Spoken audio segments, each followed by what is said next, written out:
Salut à toutes et à tous, on est ravis de vous retrouver ce dimanche pour un nouvel épisode de Hoop Culture. Voilà, toujours le même duo. Si vous en avez marre de nos têtes, n'hésitez pas à nous le dire. On On prendra restera quand ça même. bien. On restera quand même, on le prendra bien.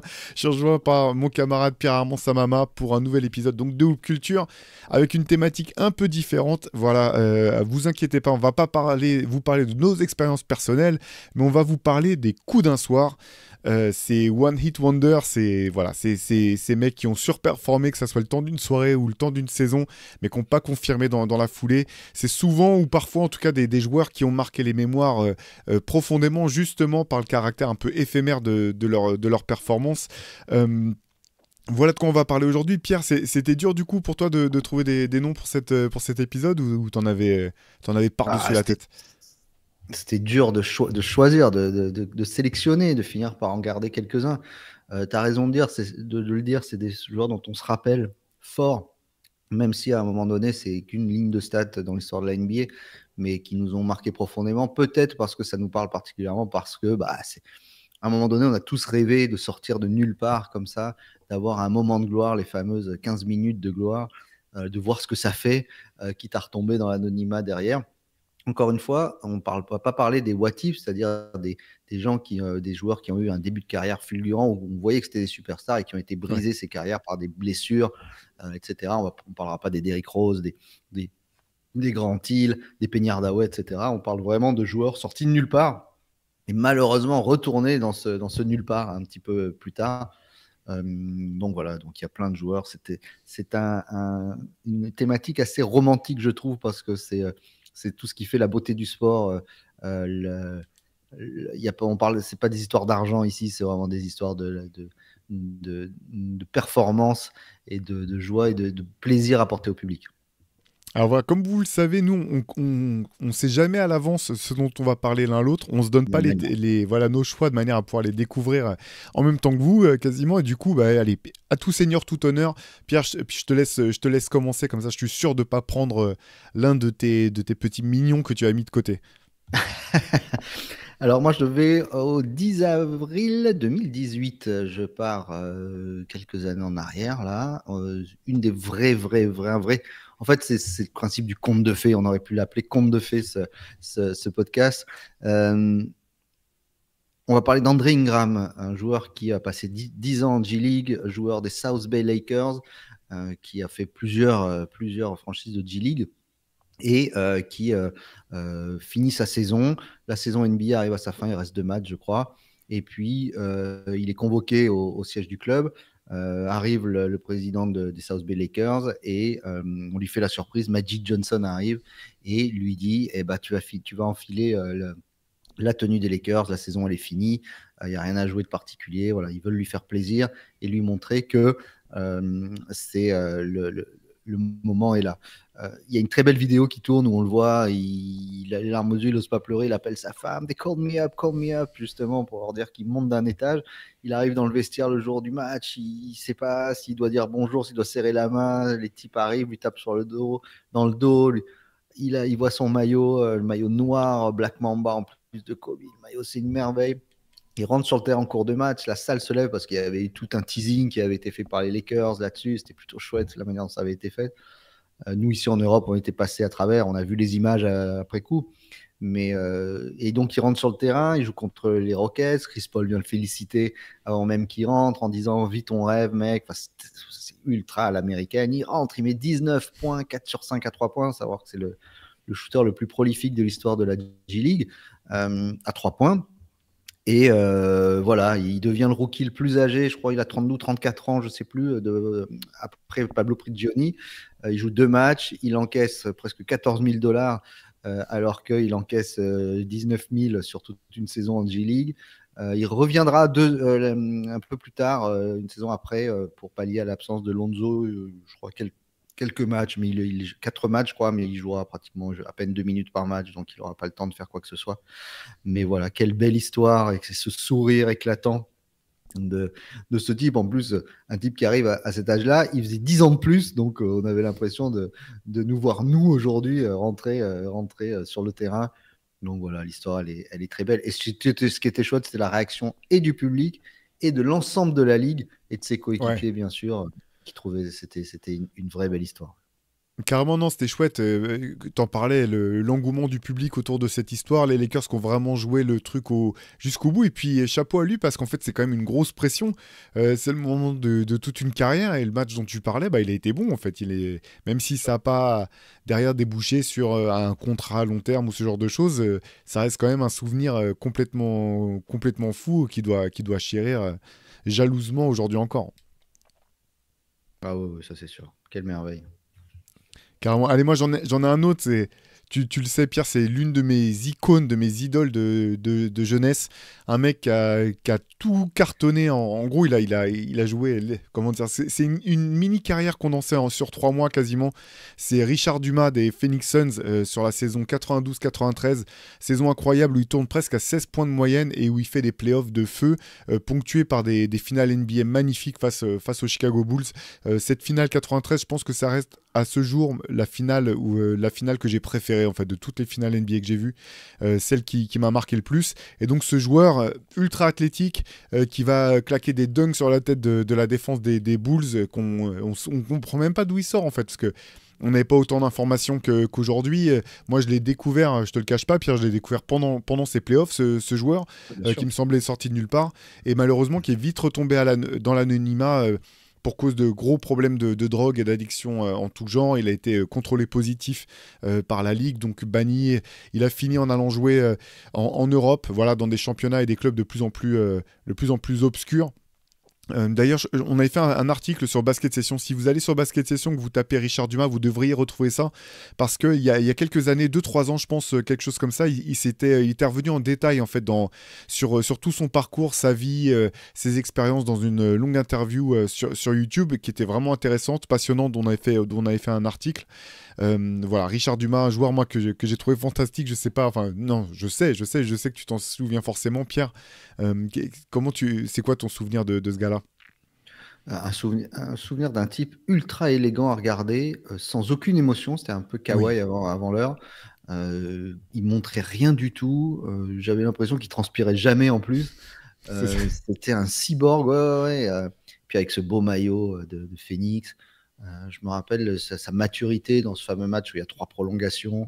Voilà. Et puis il défendait. Il était, voilà, c'est vraiment une belle équipe. Et puis une carrière un peu météorite à l'instar de son coéquipier pardon, de l'époque, Oliver Miller, qui aurait pu manger Richard Dumas, je pense, à la mi-temps, histoire de reprendre un petit peu des forces. Mais ouais, Oliver Miller, pareil. En fait, c'est curieux, c'est souvent ces joueurs, et c'est là où j'ai eu, moi, une immense admiration pour des gars comme Tony Parker qui arrivent dans la ligue et au bout de 2 ans, ils arrivent tout en haut déjà. Ils sont en finale. Ouais. En finale. Ils gagnent tout de suite. Mais comment tu fais pour quand tu gagnes tout de suite? Et l'exemple frappant, Kylian Mbappé, par exemple. Kylian Mbappé, c'est pareil. Le type, à 18 ans, il gagne la Coupe du Monde. Mais comment tu te dis, ça y est, c'est fait? Parce que dans une carrière, normalement, c'est une apothéose. J'ai tout gagné. Comment on se remet là-dedans en se disant bah, j'ai encore à apprendre, j'ai encore à faire des choses. Et je pense qu'il y a beaucoup de ces joueurs qui se sont dit bon, c'est quoi, j'ai fait 2 ans, je suis en finale NBA, j'étais plutôt performant. Qu'est-ce que enfin, pourquoi travailler encore plus? Pourquoi? Et en fait, ces gars, ils se perdent là-dedans. Bon, après, il y a la célébrité, il y a l'argent qui tombe, il y a des nouveaux contrats, bien sûr. Et ils se perdent en Europe où ça a dû lui faire bizarre d'arriver de l'Arizona en Europe. C'est clair, ouais. Puis tu fais bien de citer Oliver Miller. Alors pour le coup, Richard Dumas, c'est des problèmes de drogue. Oliver Miller, c'était des problèmes de nourriture, simplement, et de conditions physiques. Comme je te le disais tout à l'heure, je crois que ça reste toujours le joueur le plus lourd à avoir jamais évolué en NBA. Allez taper des photos d'Oliver Miller si vous voyez pas qui c'est. Vous serez choqué par le, par Il faut le, avoir par grand le écran. gabarit. Ouais, voilà, c'est ça. Mettez-vous directement en 16 neuvième si vous voulez que ça tienne dans le cadre. Par contre, ce qui est fou, en fait, quand on le voit, on peut pas se douter qu'il avait des mains de véritables dentelières, une qualité de main incroyable, malgré un gabarit XXXXXXL. Ah ouais. Mais ouais, superbe équipe que ces Suns de 93, équipe incroyable. Il y en avait un paquet quand même dans ces années 90, des espèces de gros pépères comme ça qui arrivaient quand même. Je me rappelle des Kevin Duckworth, Ouais. Jérôme Kersey, il y en avait un wagon qui était. C'était pas des, ils étaient bien plus costauds. Après, il y a eu Eddie Curry, tout le monde s'est moqué de lui, mais à l'époque, on se moquait moins de ces gars-là qui Ostertag. étaient. Encore Ostertag était un peu, mais Stacey King, par exemple, bon, qui là maintenant, alors lui, pour le Surtout coup, maintenant, hein. non, maintenant il est incroyable, on dirait presque Ronaldo.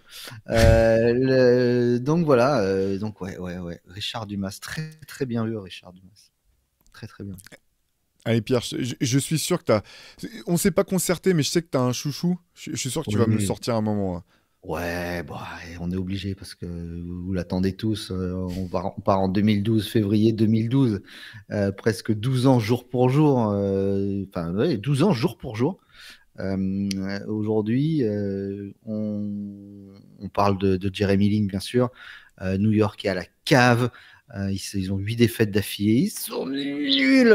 Ils sont en train de perdre 10 points ou 12 au premier quart-temps contre New Jersey.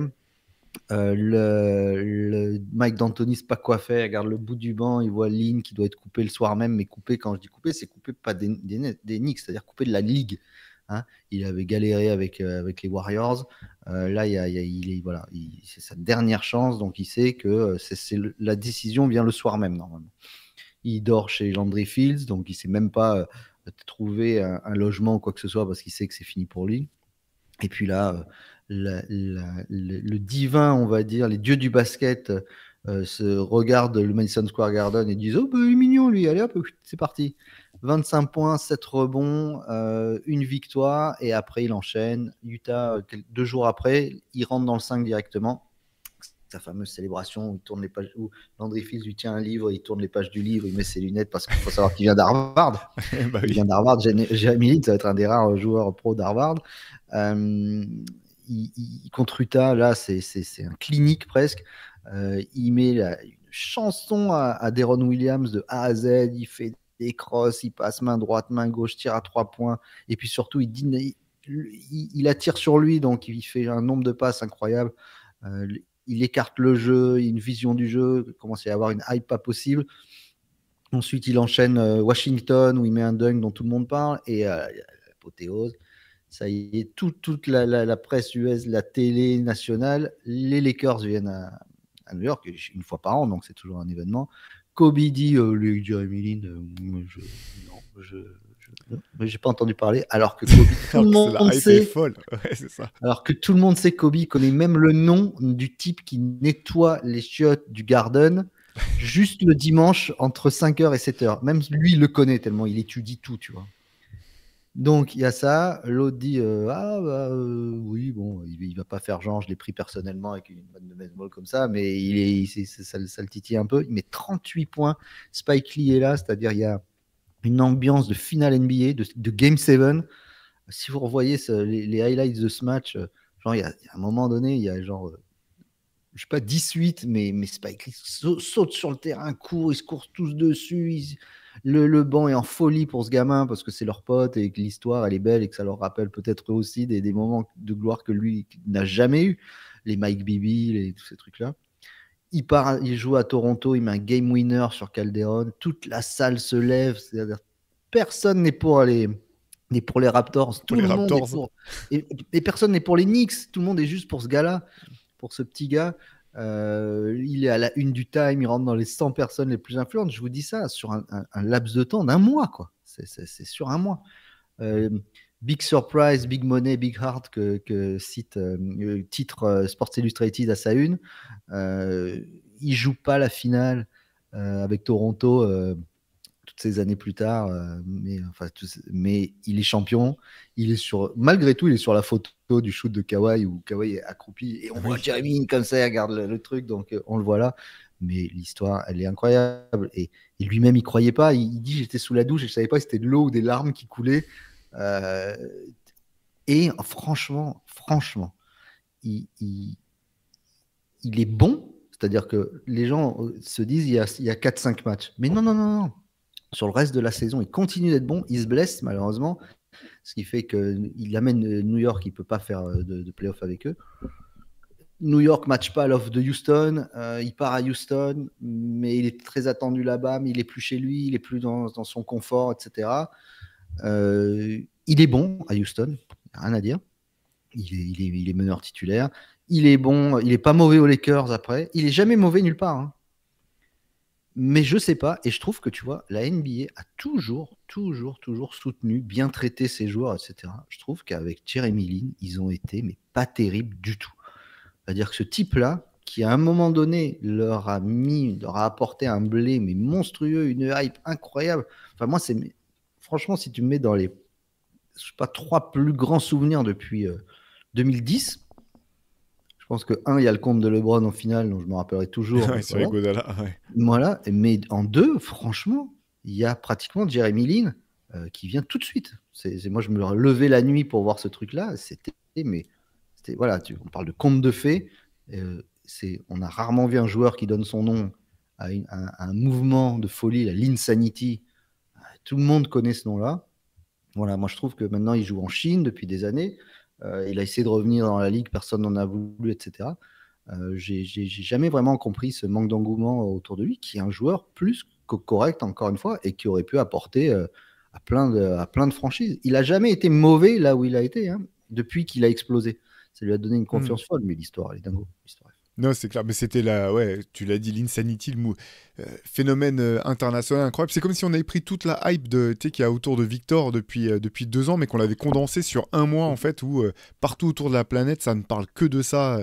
Et puis voilà, l'impact en Asie était phénoménal, incroyable. C'est vrai que ce qui a été un petit peu dur pour Jeremy Lin, je pense que le retour sur Terre, c'est une fois que les équipes ont pu voir qui c'était, le scouter un peu mieux, cibler voilà, ses faiblesses, que ce soit en défense ou que ce soit sur le tir. Ce qui est extraordinaire dans son passage à New York, là, c'est l'adresse de loin, en fait. Parce Oui, oui, que bien sûr. autant il a toujours été bon, effectivement, tu le disais, sur le drive, autant sur l'adresse extérieure, c'était un petit peu plus comment dire, fluctuant. Mais là, ce passage, il est fou. Et le match contre les Lakers, c'est incroyable. Match incroyable contre Kobe, quand mais je sais pas combien lui aussi dans ce match-là. C'est fou, en fait, de se dire, c'est le tête-à-tête de ce mec-là qui sort d'Harvard que personne connaissait 3 semaines avant Ah face ouais. à peut-être l'un des meilleurs joueurs de tous les temps. C'était vraiment histoire folle.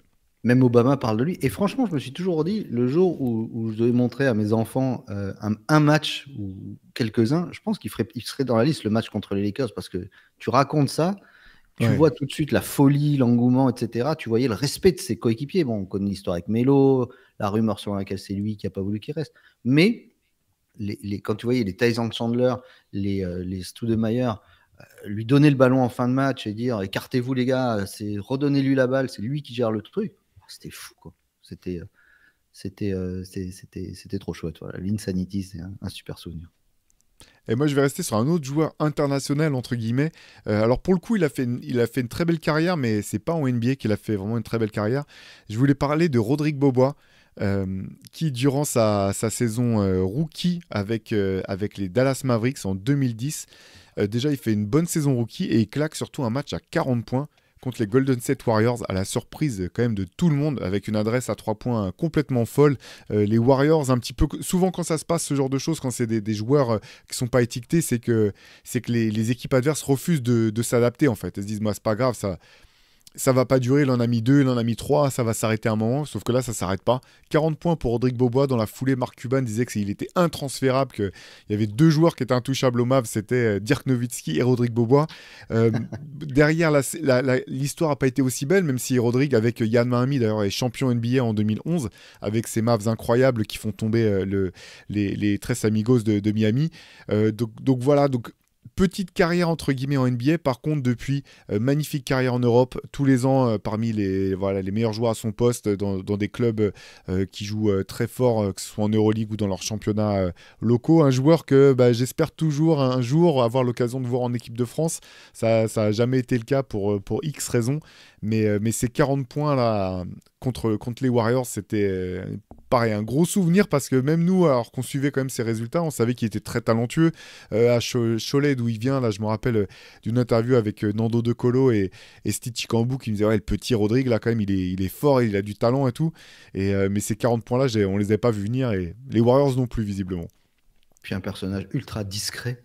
Je Ouais. pense que c'est ça, c'était un peu le N'Golo Kanté des Français de NBA, c'est-à-dire un personnage discret, qui faisait pas de bruit, etc. Mais c'est vrai que c'est une belle histoire. Mais tu parles de, comme ça, petite carrière NBA, énorme carrière en Europe. Mike James, à ce moment-là, on peut parler de Mike James aussi, Bien vu. Ouais. qui à Toronto démarre à 20 et quelques points, et puis après ça tombe de moitié, de moitié, donc il part en Euroleague, et là, regarde, il est deuxième meilleur marqueur de l'Euroleague, il a 70 points de Spanoulis, je crois, qui ne pourra plus en mettre un seul derrière, à moins qu'il reprenne une licence, mais donc devenir une légende comme ça du basket européen, quand il avait, alors que finalement, est-ce que c'est pas Fred VanVleet avant Fred VanVleet, tu vois? C'est-à-dire que Fred VanVleet, on lui a laissé plus de temps, on lui a laissé, il a peut-être été dans une meilleure période des Warriors, des Raptors aussi.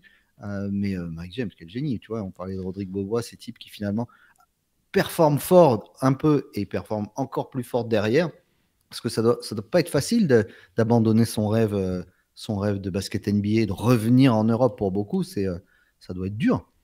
Ouais, d'autant que ce qui est impressionnant avec Mike James, c'est qu'il était déjà passé par l'Europe avant d'avoir la saison Oui, à oui. plus de 20 points dont tu parles aux Raptors. Il était passé par la France même. On l'avait joué du côté de Nancy, si je me trompe pas. Donc c'était vraiment l'histoire un peu folle parce que même quand nous, bon, il avait été bon en France, mais j'ai pas souvenir. Alors je sais que parmi ceux qui nous suivent, là, il y en a qui, je pense, qui ont sans doute de meilleurs souvenirs que moi, mais j'avais pas souvenir qu'il avait été non plus bluffant ou qu'il avait impacté les gens à ce point quand il était passé en France, même si ça avait été un des très bons joueurs américains du championnat. Et c'est pour ça que c'était étonnant d'ailleurs de le voir cartonner comme ça, se faire une place en NBA, passer par plusieurs équipes. Et puis la saison dont tu parles, là, je l'avais noté aussi, 2005-2006 avec les Raptors, là où il a plus de 20 points et presque 6 passes de moyenne. C'est ouais, superbe histoire, Mike James, c'est clair. Ouais. Belle histoire aussi, Brandon Jennings. Brandon Jennings, alors combien de fois on s'est dit, lui, allez, c'est maintenant, c'est mon moment, un peu comme Antoine Pimel dans Une saison en enfer. Cette fois-ci, c'est la bonne, tu vois. C'est sûr, c'est la bonne. Euh, voilà, un rookie qui claque 55 points contre les Warriors, face à un autre rookie à l'époque qui en met 14 en sortie de banc, qui est Steph Curry. Bon, quand t'es un rookie, t'es un meneur, t'es à Milwaukee, tu dépasses d'un coup Kareem Abdul-Jabbar, tu rentres dans la catégorie de Will Chamberlain, d'Earl Monroe, Rick Barry, des grands noms comme ça. Bon, bah, tout de suite, l'histoire est incroyable. Après, il fait 6 saisons à 15 points quand même, c'est plutôt pas mal, entre Milwaukee et Détroit. Après, ça tombe à 6. La fin, elle est hasardeuse. Il fait en 2016-2017, il fait New York, DC, il part en Chine où il met 28 points par match, comme tous les joueurs à cette époque-là qui partaient là-bas. 2018, il fait de la G-League, il joue aux Bucks et puis il va à Saint-Pétersbourg. Voilà, le gars, c'est j'irai dormir chez vous pendant les quelques années de sa fin de carrière. Mais voilà, Brandon Jennings. Moi, j'ai toujours vu un petit peu comme ces meneurs un peu arrogants à la Marbury, Steve Francis et tout, un peu scoreur, mais pas grand-chose à proposer d'autre. Mais bon, c'était quand même quelque chose. 55 pions quand tu es rookie, on parlera d'un autre rookie qui avait tout explosé tout à l'heure, j'en suis sûr que tu vas me le sortir. Mais celui-là, Brandon Jennings, c'était quand même quelque chose. Et c'est un nom dont on se rappelle. On voit ça tout de suite quand je te parle de Brandon Jennings, j'imagine tu vois son maillot vert horrible des Bucks. Bien sûr. Voilà, tout de suite. Mais on parlait à l'instant là des coachs, enfin des équipes qui refusent de s'adapter pour le match contre les Warriors. C'était assez marrant parce que tu dis mais à un moment ils vont arrêter de passer sous les Mais écrans oui. face à ce mec-là, non? Il a déjà 35 là. Non, non, non, non, je crois que c'était qui? Smart peut-être le coach des Warriors à l'époque. Faudrait que je revérifie, mais non, il avait pas eu envie de changer la couverture sur les pick and roll. Là, ils ont continué à passer en dessous. Et Brandon Jennings, et ce qui est intéressant, c'est parcours vraiment atypique parce que c'est l'un des premiers prospects, parce qu'il était quand même grosse hype quand il était au lycée, et qui a choisi de partir jouer en Europe une saison. Il avait joué à la Roma pendant un an parce qu'il savait qu'il n'aurait pas l'éligibilité nécessaire pour pouvoir faire une saison en NCAA. Et là, c'était aussi choc des cultures parce que tu traverses l'Atlantique, tu passes de ton championnat de lycée qui est quand même hyper aléatoire. Hein. Il y a déjà en universitaire, il y a à boire et à manger, mais les championnats des lycées, c'est encore plus flagrant. Et là, tu te retrouves dans un club qui joue l'Euroleague, la Roma, avec une grosse structure, un coach expérimenté, etc. Tu joues contre des adultes tous les jours qui ont un QI basket qui est 7 fois plus développé que le tien. C'est grosse leçon d'humilité. Et pourtant, elle avait été draftée parmi les lottery picks derrière du côté des Bucks. Belle histoire, Brandon Jennings. Moi, j'aimais bien. Il avait un côté. Tu savais qu'il y avait.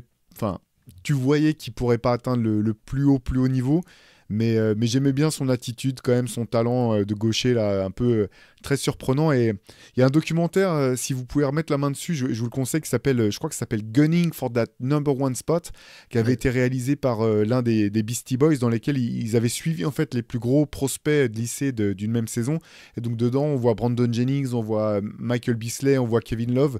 Et c'est vraiment intéressant parce qu'on voit déjà un petit peu la personnalité des différents personnages. Et ouais, Brandon Jennings, il est tel qu'en lui-même, tel que tu pouvais l'imaginer en voyant son style de jeu. Il est exactement comme ça dans la vraie vie, donc c'était assez marrant. Ouais, on parlait des films la semaine dernière, il aurait pu Ouais. être dans Hoop Dreams ou dans Soul in the Hole, tu vois, c'est exactement ce personnage-là.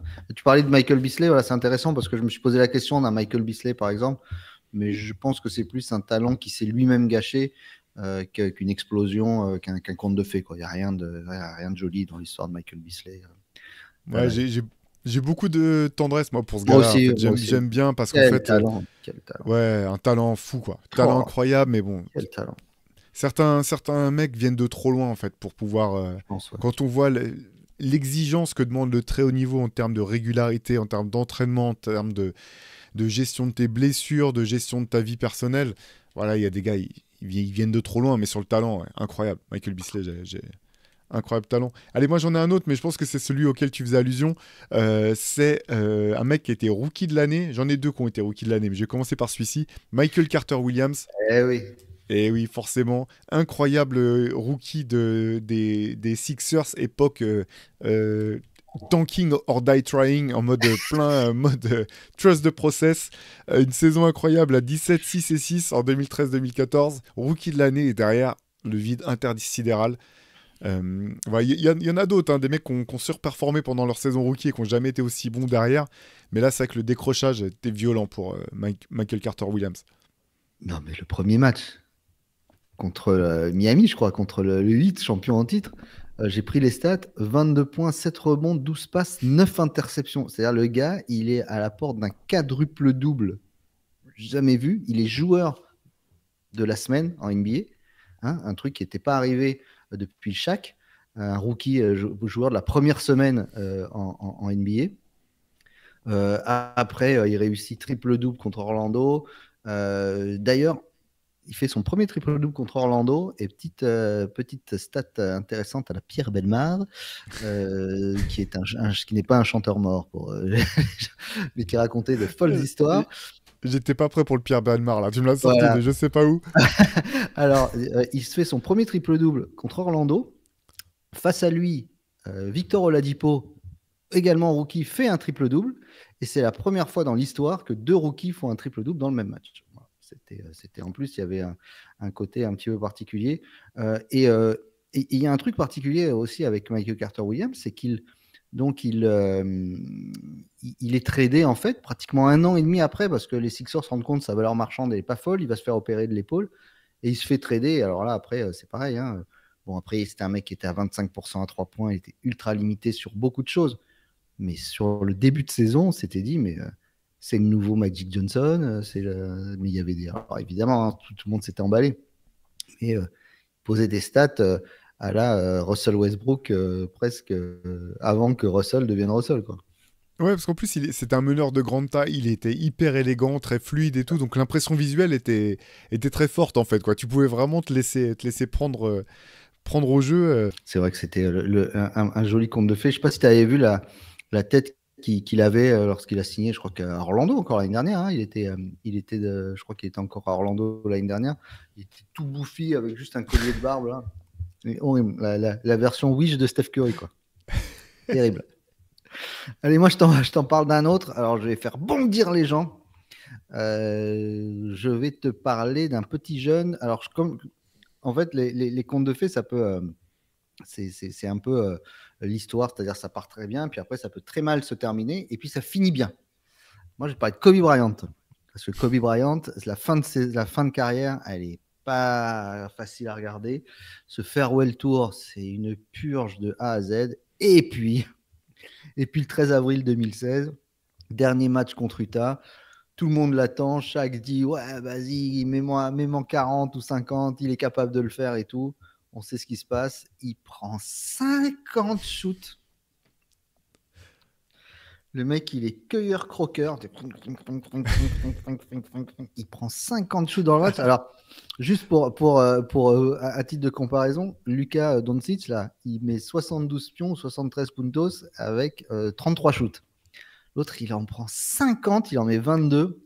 Alors, franchement, si vous n'avez pas vu ce match, regardez les 3 dernières minutes parce que ça touche au divin encore une fois. Ça n'a aucun sens. En plus, ils sont menés, je crois, de 15 points.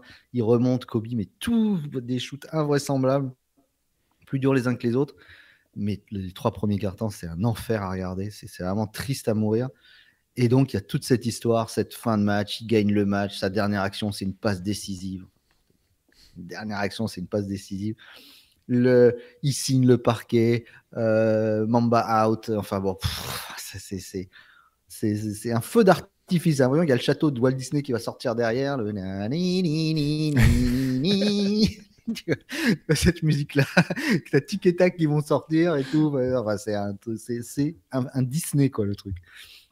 Donc voilà, c'était un clin d'œil, bien sûr, mais un vrai conte de fées pour finir sa carrière. Le farewell tour de ce match, dernier match de Kobe. Voilà, c'est incroyable.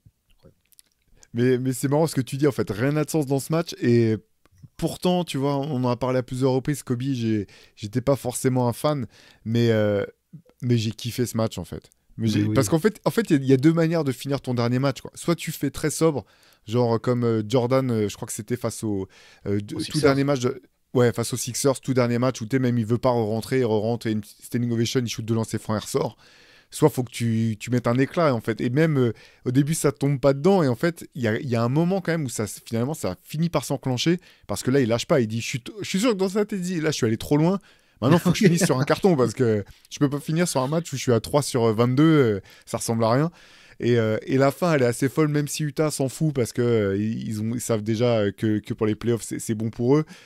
Mais je pense que j'ai jamais vu Julius Randle faire autant d'écran que dans ce match-là, parce que tu vois que les autres ont compris, de toute façon, ils vont pas toucher la balle, donc ils se mettent vraiment au service de Kobe. Et ouais, voilà, ça n'a pas de sens, mais c'était quand même un bon moment, quoi. C'était quand même, enfin pour moi en tout cas, c'était un beau moment. Je suis content d'avoir vu ce match. Je suis content que Kobe soit parti comme Kobe sur une victoire en plus, bon, même si elle est anecdotique, même si elle a aucune importance du tout. C'est comme tu dis dans les aspects Disney, c'était beau de finir là-dessus, quoi.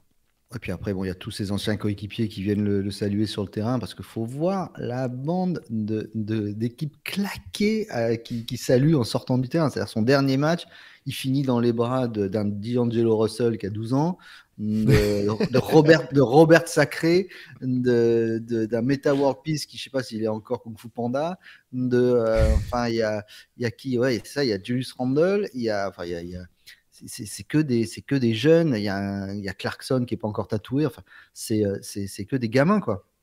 Et lui, il est au milieu de tout ça. Après, il salue tout le monde. Il tape dans la main du Shaq qui est sur le bord du terrain. D'ailleurs, je crois, et Shaq l'avait dit quand il avait appris ça récemment, que c'est la dernière fois qu'il s'était parlé ce jour-là, devant tout le monde, qu'il s'était salué et tout. Voilà, c'était une fin. C'était un feu d'artifice. Alors encore une fois, 22 sur 50 shoots le mec, c'est-à-dire potentiellement il était parti pour mettre 100 pions. Il en met 60. Voilà, l'histoire est formidable. C'est certainement le plus grand dernier match de l'histoire de la NBA. Parce que bon, encore une fois, si Jordan était parti sur le match à Utah en finale NBA, c'était certainement celui-là. Mais parce que celui-là, comme tu l'as très bien dit, il n'y a aucun enjeu. C'est le dernier match de la saison, si ce n'est de faire la fête, mais quelle fête. C'est clair. Allez, moi j'en ai un autre. C'est à la fois, je pense, une étoile filante et l'une des plus grosses carottes de ces dernières années. Ça va me L'une des, plaire. l'un des plus beaux Arsène Lupin que j'ai pu voir à l'œuvre. Un mec qui s'appelle Chandler Parsons, qui a fait, qui a fait quelques saisons correctes, et derrière qui signe un contrat de 94 millions de dollars sur 4 ans avec les Grizzlies, et derrière qui met plus un pied devant l'autre. Alors certes pour des blessures, mais aussi parce que c'est quand même une belle arnaque. Un mec, je pense, qui était quand même plus souvent en soirée avec Mark Cuban qu'à la salle de muscu avec le préparateur physique. Et je t'avoue que maintenant, quand je le vois, parce il refait surface en ce moment dans des podcasts où il donne son avis sur des joueurs ou sur les équipes, je dis non, non mais toi, tu peux pas en fait. Toi, t'as pris ton argent. Bravo à toi, super, mais non, tu peux pas donner ton avis, critiquer ceci, cela, donner ton avis sur les joueurs et tout. Non, c'est pas possible, monsieur. Alors c'est marrant que tu dis ça parce que cette semaine on l'a revu plusieurs fois, bien malgré lui. Puis c'était le retour de Damien Lillard à Portland. Ils ont montré ce fameux shoot contre Houston où il finit assis Ah sur la oui. table de marque parce que c'est lui qui a juste, tu vois, un millième de seconde où il fait pas gaffe que l'autre est parti très vite et ça change tout parce qu'il est beaucoup plus grand que lui. Et ces 2 dixièmes d'hésitation leur coûtent la série. Et bon, Chandler Parsons, c'est vrai qu'en plus avec sa gueule de beau gosse là, il a dû faire grincer pas mal dedans. Tu sais qu'en fait, il était venu jouer en France aussi pendant le lockout. Et Ouais. une fois, je regardais un match de championnat et j'avais pas suivi, j'avais vraiment pas suivi la draft de près cette année-là. Et je me disais, il est pas mal, lui, il est bon quand même pour le championnat de France et tout. C'est qui ce ricain et tout. Et en fait, bah, c'était quand même, voilà, je me moque, mais c'était quand même un très bon joueur quand il avait les capacités physiques d'être sur le terrain. Mais ouais, c'était marrant, quoi. Chandler Parsons, en tout cas, c'est très beau hold-up. Alors moi j'en ai un autre rapido, Mac McClung, parce qu'on a parlé l'année dernière, vainqueur Ah. du concours de dunk, superstar de high school quand il était à Gate City. Euh, il a eu son heure de gloire, un peu au contraire de Jimmer Fredette, un autre super scoreur de high school et de collège qui n'a pas pu confirmer en NBA. Hein. Ça arrive très très très très très souvent. Mais Mike McClung, un bon gars en plus, avec la tête de Monsieur Tout-le-Monde là, et qui est en train de mettre des cartons en ce moment. Je crois qu'il a plus de presque 30 points par match en G-League. Je crois que c'est le meilleur Euh, marqueur ou le ouais, meilleur c'est marqueur ça. de G-League, si je me trompe pas. Ouais, c'est le meilleur marqueur de G-League. Il a eu en septembre, je crois, il a eu un 10-day contract avec le Magic, mais bon, ça n'a rien donné. Voilà, c'est la belle histoire. Et puis, c'est vraiment le fan favorite, c'est-à-dire dès qu'il rentre quelque part sur le terrain, c'est un peu comme Taco Fall, tu vois, ces mecs-là, dès qu'ils rentrent, ou Brian Scalabrine, les chouchous, tout le monde le trouve très sympa. Voilà. Et puis, j'espère qu'il va, je sais même pas s'il va pouvoir défendre son titre, là, du coup, j'en sais rien. Ouais, je crois qu'il avait fait la Summer League avec les Warriors aussi. J'avais espéré Mm. que voilà, qu'il Ouais, arriverait à ouais. se faire une petite place dans le roster. Bon, il est encore relativement jeune, Ouais. mais ouais, mec sympathique, moi aussi j'aime bien. J'aime bien Mac McClung. Voilà. Et le dernier, c'était Pierre-Armand Samama, qui un jour, en opening night d'une saison 99-2000, met 20 points sur son premier match, sans une victoire genre 130-42, tu vois, sur une pauvre équipe. Donc je mets 20 points, je me suis dit 7 fois cette saison, c'est la bonne et tout. Les gars, ils me jettent de l'eau dessus, trop content, j'ai l'impression qu'il allait avoir Taylor Hawks qui allait arriver pour m'interviewer et tout ça. Taylor Hawks à l'époque qui devait avoir 4 ans, tu vois, mais, mais voilà, et derrière, plus rien. Plus rien, plus Plus de rien, t'as minutes, tout donné sur ce match-là, c'est ça? plus rien. C'était vraiment, pour le coup, le coup d'un soir, c'était celui-là. Et attends, et du coup, juste pour l'anecdote, moi je jouais avec l'équipe réserve et l'équipe qui était en départ, un truc comme ça, et l'équipe 1, elle jouait en N3. Donc l'équipe 1 avait un bon niveau. Et en fait, toute l'année, comme moi j'avais l'âge des gars qui jouaient en équipe 1, tu vois, qui étaient plus Ok. âgés.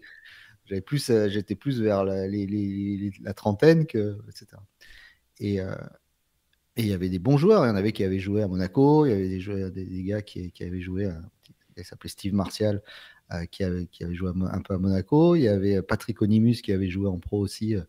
Super scoreur avec un physique à la Antoine Rigaudot un petit peu incroyable. Euh, et en fait, comme j'avais envie de progresser et que je m'entendais bien avec les gars, j'allais m'entraîner avec eux. Alors, pas sur les oppositions, mais sur les exercices de shoot. Et à la fin de l'année, dernier match de la saison, il called me up comme Brandon Ingram. Tu vois, il me C'est dit, vrai? viens jouer avec nous. Ouais, je me retrouve en N3 face à des gags, des babards. laisse tomber à l'échauffement, il devait me regarder. Tu sais, quand tu regardes un petit peu les gars en me disant, on l'a jamais vu, lui.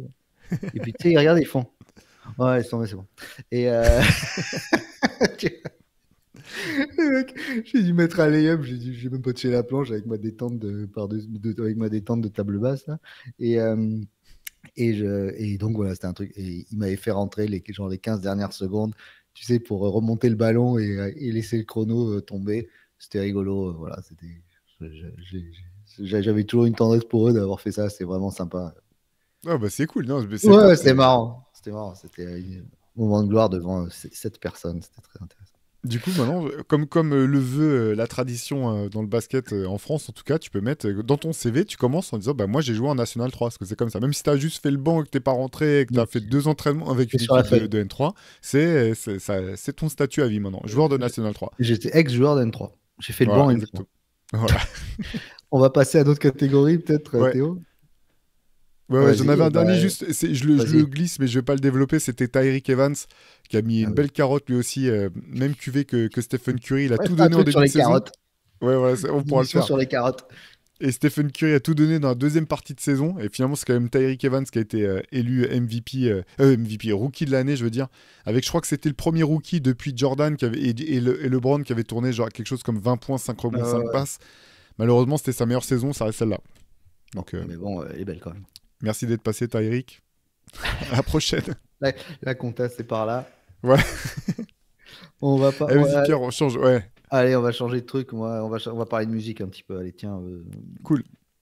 On va parler de musique. Il y en a des évidents, mais je vais aller un peu plus. Je sais que tu vas me sortir des trucs de hip-hop ultra. Donc j'ai quand même regardé. Et moi, je vais te parler. Je vais aller à Houston en 1991 avec les Convicts.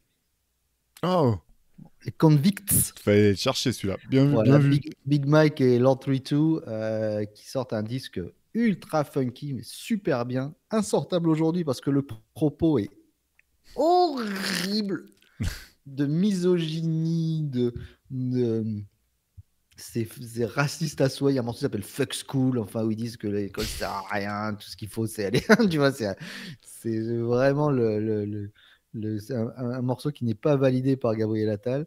Mais c'est super bien produit. C'est les Convicts, donc les condamnés, sortis en 1991. D'ailleurs, sur la pochette, ils sont derrière les barreaux. Ils ont fait qu'un disque, mais un disque super et vraiment début de l'arrivée du rap. Et d'ailleurs, je crois qu'ils sont signés sur le tout nouveau à l'époque et tout frais label Def Jam. Ah, c'est bien possible, ouais. C'est bien Ouais, possible. Et Big Mike, derrière, qui a intégré le groupe Les Ghetto Boys, il a remplacé Willie D l'espace d'un album qui s'appelle Till Death Do Us Sport. Pareil, qui est même description de ce que tu viens de dire. C'est-à-dire que quand tu comprends pas l'anglais et que t'as 14 ans, tu fais il est mortel ce disque et tout. Incroyable. Quand t'en as 40 et que tu captes les paroles, tu fais bon, je vais passer ce morceau-là, il y a des enfants dans la voiture. Mais ouais, Big Mike, c'était un très bon rappeur en tout cas. Ouais. Allez, moi je vais rester dans les mêmes années. Alors, album sorti en 1992, je crois, ou 1990, d'un groupe assez obscur qui s'appelle The Goats. Alors, pour le coup, c'était pas pour les Greatest of All Times. Je pense que c'est simplement pour les chèvres. Je sais pas vraiment pourquoi ils avaient choisi ce nom de disque-là. Un groupe de Philadelphie qui a été monté par le producteur ingénieur Joe the Butcher Nicolo. Et cet album est assez incroyable. Il s'appelle Tricks of the Shade. Extrêmement bien produit. Voilà, les prods sont magnifiques. Et en fait, avec alors, certains morceaux ont bien vieilli, mais tout n'a pas vieilli. Tout n'a pas bien vieilli, mais en fait, ce qui est magnifique, c'est tous les interludes, parce qu'en fait, c'est quasiment comme une espèce de mini pièce de théâtre à travers les interludes, et c'est une espèce de métaphore des États-Unis où tu as 2 enfants qui ont été abandonnés, la mère mise en prison, et qui doivent retrouver leur oncle Scam, donc jeu de mots avec l'oncle Sam, et Scam, ça veut dire l'arnaque, et voilà, donc ils traversent les États-Unis pour essayer de trouver leur oncle Scam qui est censé les recueillir. Ils croisent George Bush, ils croisent Léonard Pelletier qui est emprisonné, ils croisent tout un tas de monde. C'est un album ovni. Derrière, ils en ont sorti un deuxième, mais qui était vraiment pas terrible. Mais ce premier là, The Goats, Tricks of the Shade, un album assez incroyable de ce groupe qui a fait voilà, un très bel album et puis quasiment plus rien, du moins à ma connaissance. En tout cas, vous voyez, même la pochette est vraiment hyper atypique. Tu peux pas deviner que c'est un disque de rap et pourtant c'est vraiment super bien foutu. J'adore ce disque. Bon. À découvrir. Moi, au début, j'avais pensé à un groupe des Hauts-de-Seine. Et puis après, je me suis dit, oui, mais il y a eu un album, certes, il n'y en a plus derrière, mais ils ont eu une carrière assez colossale, surtout puisque un groupe qui disait qu'ils n'avaient pas de temps pour les regrets et que les erreurs n'appartiennent qu'à eux-mêmes, tu vois, qui je veux dire, lunatique, bien sûr. Donc ça rentrait pas forcément dans cette catégorie. Moi, vraiment une personne qui était dans un groupe, qui s'est dit, je vais faire un album solo, qui fait un album intemporel et en 1994 et qui après, bah, disparaît des radars, c'est Lauryn Hill, bien sûr, avec Miss Bah oui. Education of Lauryn Hill. On attend, il y a eu des rumeurs, il y a eu des. Voilà, et puis on a appris le personnage assez peu glorieux et désagréable qu'elle peut être, les retards, voilà, et elle s'est brûlé les ailes là-dessus, elle est partie là-dessus. Donc Lauryn Hill, un album encore aujourd'hui qui s'écoute comme s'il était sorti la veille. Miss Education of Lauryn Hill, bien sûr. Ouais, c'est clair. J'aime bien le principe de j'arrive en retard depuis 3 heures et puis je commence par faire un sermon aux gens qui ont payé $100 leur place pour leur dire vous devriez déjà être contents d'être en ma présence. Ouais, ouais. J'ai- Comme Erykah Badu qui fait un peu ça. Donc c'est un peu particulier ces histoires.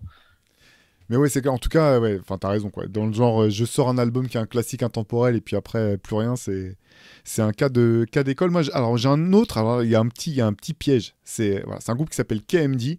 Donc ça, c'est leur premier album sorti en 90, je dirais. J'ai plus ça en tête. Ouais, 91, pardon. 1991, KMD. Album Mr. Hood. Excellent album de ses disciples, ou du moins de ses acolytes du groupe Third Base.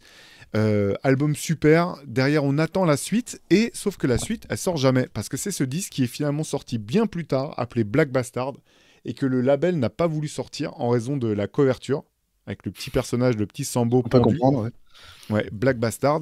Et alors l'anecdote, c'est que dans ce groupe KMD, il y a un rappeur qui s'appelle pas encore comme ça, mais qui s'appellera bientôt MF Doom, et qui donc c'est donc le premier album, enfin les deux premiers albums, parce que celui-ci a finalement été réédité justement par le label de Bobito dont tu parlais la semaine dernière, Pierre. C'est Bobito qui avait fini par le ressortir, et derrière en fait la différence entre le Doom de KMD et celui de MF Doom, c'est que derrière il y a eu une période longue de dépression pure et simple, parce que ce groupe était composé de lui et de son frère, avec son frère Subrock, celui qui est ici là avec la coupe de cheveux, voilà, celui qui est ici, mort, fauché par une voiture sur une voie d'autoroute. Et donc derrière en fait, t'as Doom donc qui s'appelait Zevlovex à l'époque, lâché par son label, le disque qui s'est évertué à terminer, qui sortira jamais. Son frère, qui était quasiment, même si c'est pas des jumeaux, visiblement ils étaient aussi proches que on peut le voir parfois pour des jumeaux. Et derrière, il est passé par une longue période de dépression pure et simple, d'alcoolisme, avant de ressurgir et de devenir le MF Doom, rappeur iconique, légendaire, incroyablement talentueux qu'on a connu ensuite. Donc voilà. Eh ben, c'est à découvrir KMD donc. Ouais. Moi, une dernière, 94, Misty Holland. Alors, je ne sais pas si tu te rappelles de Misty Holland, une jeune chanteuse anglaise de soul music. C'est cette époque où Jamiroquai arrivait en Angleterre, donc il y avait Oui. cette soul organique, comme Galliano, etc. Tu vois, tous ces groupes-là. Une soul anglaise. Euh, Assez soyeuse, intemporelle, il y avait Omar sur un morceau qui s'appelle Ah, Get Me a j'adore moi. Feeling. Ouais. Je crois qu'il y a Pino Palladino dessus. Il y a un sample de Je t'aime moi non plus de Gainsbourg sur un morceau qui s'appelle Love Affair, je crois. Voilà. Et puis elle a dit clairement, moi, l'industrie, c'est ce qu'on me demande, faire des photos, des trucs, me montrer, faire la sexy et tout ça l'intéressait pas, donc elle s'est arrêtée. Elle a fait un autre disque qui s'appelle Deep Forest, je crois, qui est passé aux oubliettes. Mais ce morceau, cet album Supernatural qui est vachement bien, hein. Tu as partagé la couverture là. Je vous le conseille vraiment parce que c'est vraiment le petit disque du dimanche matin qui va bien avec une petite voix un peu cristalline. C'est très très chouette. Ok, Et, bah, ouais. et vraiment dommage qu'elle se soit arrêtée parce en plus c'est une grande pianiste de jazz, il y avait de quoi faire. Écoute, bah moi je vais finir sur un dernier disque rapidement, disque d'un groupe qui s'appelle Real Live. Ils ont sorti un seul album, donc c'est du rap aussi. Ça, c'est sorti en 96 avec le producteur Kedef qui lui pour le coup a fait une belle carrière, même si elle est complètement dans l'underground. C'est lui qui avait produit une bonne partie du premier album des Lords of the Underground par exemple, qui a sorti pas mal de projets depuis, et son partenaire au micro Larry O, dont c'est pour le coup lui le seul disque jamais sorti à ma connaissance en tout cas. L'album est juste incroyable. Si vous aimez le rap type boom bap, époque new-yorkaise, c'est super. Et pourquoi il n'y en a pas eu d'autres? Simplement parce que le fameux Lario, visiblement une fois fatigué que son label mette du temps à payer les royalties ou je sais pas quoi, a eu la bonne idée de se pointer dans les bureaux avec une arme à feu, et derrière, bah, blacklisté, impossibilité de refaire quoi que ce soit. Ça a mis un gros coup d'arrêt dans la carrière de KDF, qui pour le coup est un producteur hyper talentueux. Mais en tout cas, voilà, cet album, c'est une petite pépite. Si vous ne le connaissez pas, ça s'appelle The Turnaround de Real Life. Je vous le conseille chaudement. Ce qu'on va conseiller à nos fidèles auditeurs, c'est nos coups de cœur, Théo aussi. Alors, qu'est-ce que tu as Ouais. comme coup de cœur cette semaine? Alors, coup de cœur cette semaine, écoute, c'est le catalogue de la dernière exposition en date de Kevin Coolio. Voilà, qui a fait une exposition à Paris qui est toujours en place. D'ailleurs, c'est du 12 janvier au 15 février Je crois que à la Montgolfière. je crois même que ça va jusqu'au 26. Ou Ah ok, 26 ou ouais, voilà, 27. prolongé. Je Fin crois que tu as février, raison, ouais. voilà. Donc en fait, c'est une série, une exposition basée autour des photos que Kevin a pu prendre voilà, dans ses Merveille. voyages en Afrique, dans le cadre des camps Giants of Africa. Ça, c'est ces photos de studio qui Magnifique. sont magnifiques, et c'est accompagné également d'une autre parution qui est en mode journal. Voilà, attends, je vais me mettre en grand pour que les gens puissent voir. Voilà, comme un journal grand format papier, avec là où on retrouve voilà, des photos prises durant les 8 éditions de Giants of Africa que Kevin a pu suivre.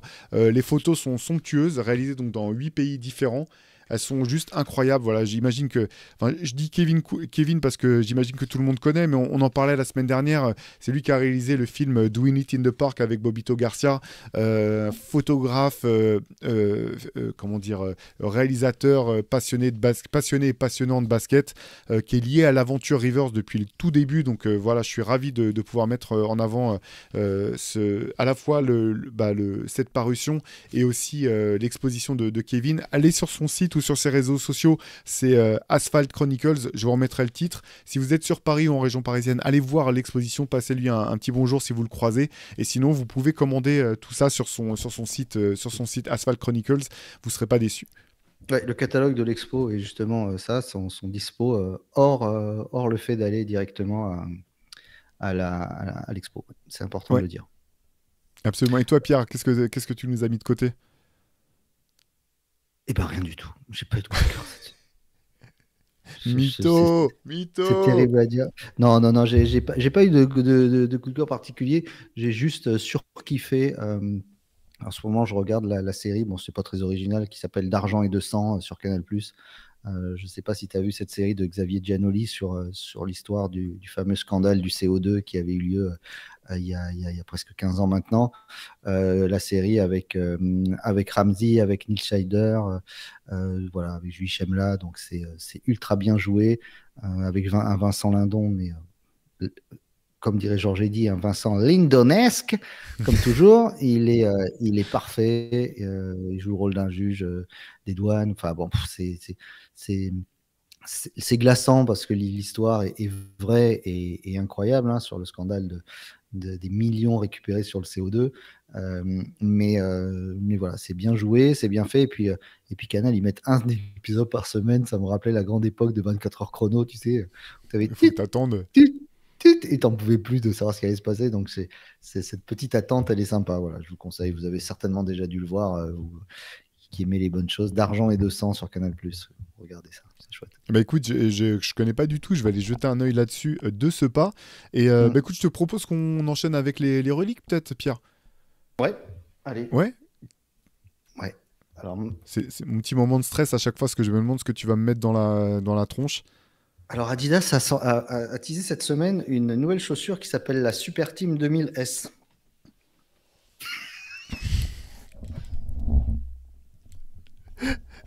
C'est ça ta relique? Allez voir la Super Team 2000S, on dirait une centrale vapeur. C'est-à-dire que Adidas, ils avaient fait un grille-pain avec la Kobe 2 et ils ont fait une centrale vapeur. C'est-à-dire que les designers d'Adidas, ils les chopent chez Boulanger. C'est incroyable. Le truc, c'est sans fin. C'est sans fin, mais vraiment. Mais la prochaine ressemblera à un aspirateur Dyson, ça va être génial. Et la chaussure, et en plus, ils la mettent genre comme si elle allait jouer, parce que c'est censé jouer avec ça, qu'un mec qui dribble en même temps.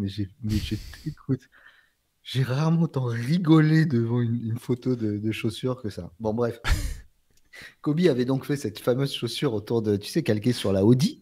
Hein. Bien sûr. Ouais. Et donc, à l'époque, voilà, moi, je t'ai sorti un t-shirt de l'époque, la Kobe 2, avec les dessins de la Audi qui symbolise la semelle. Et regarde, il y Ouais. avait un super logo Adidas Kobe, tu vois, Ah oui, et son afro. avec son afro. Ouais, c'était génial. Et donc voilà, c'est un t-shirt qui est encore en bon état. Kobe 2, il y avait marqué quoi? Infinite Details Precision. Je sais pas, j'arrive pas parce que j'ai des larmes dans les yeux à force d'avoir rigolé avec mon truc. C'est la Donc, vapeur ça va du peur de la fer à centrale. repasser, là. C'est la vapeur de la centrale. C'est des chaussures uniquement avec de l'eau déminéralisée si vous jouez. Sinon, elles vont rouiller au bout de 5 minutes. Ah putain, mais on va en reparler cette semaine. Je pense que vous les avez vus, vous l'avez vu passer dans les trois, peut-être dans les infos essentielles et tous ces trucs-là. Mais je vais en reparler là. J'ai pas Le fini avec t-shirt ça. est hyper classe, par contre. Bien Le plus t-shirt est classe super. que... Ouais, ouais, vraiment très très Bien chouette. plus classe la chaussure et c'était bien imprimé en relief. Là, c'était ouais, non, avec le dessin de la Audi, c'est plutôt chouette. Voilà. Ouais. Top. Eh ben écoute, allez, moi je vais enchaîner avec la mienne. Donc moi c'est... Alors je vais sortir d'abord le bouquin. Donc c'est un bouquin qui s'appelle Ego Trips Book of Rap List. Pour moi c'est un livre ultra culte. En fait c'est des listes basées sur du rap, mais c'est des listes, comment dire, il y en a des sérieuses, il y en a des pas sérieuses. Il peut y avoir par exemple, qu'est-ce que je peux te sortir comme exemple 5 actions de violence au hasard perpétrées par des rappeurs, les vidéos de gazage inoubliables.